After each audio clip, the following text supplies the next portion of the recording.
Hello everybody, this is Sam with the American Industrial Railroad Society. We just wanted to give you an update on how we're progressing with the restoration of Number 4's cab.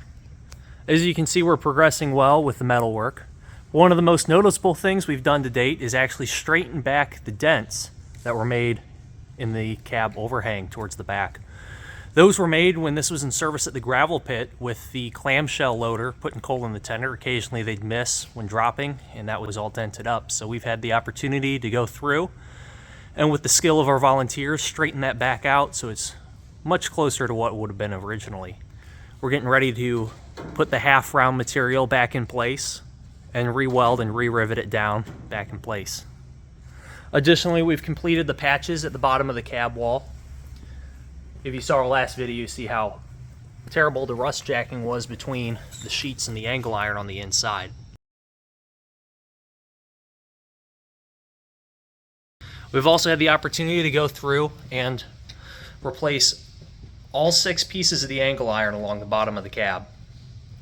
We've also drilled the holes and installed temporary bolts to hold it together until we can come back next month and rivet it in place permanently. We're also continuing work on straightening the front of the cab back out and making some patches to close up some jagged holes that were made when certain items were removed in the past. Coming around the front side, you can see a couple of those patches, as well as working to clean up a lot of the old rust and paint.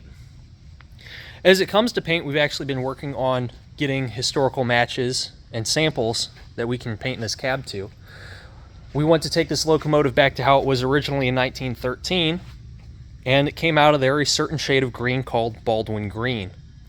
Now, fortunately, we've had historical samples saved off other locomotives that we've had matches to.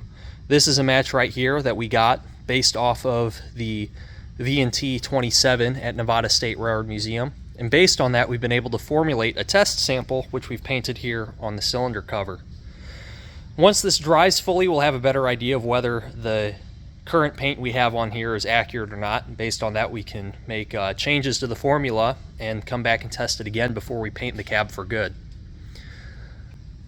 All this work has really been made possible by all of our followers and donations that have been made by people like you.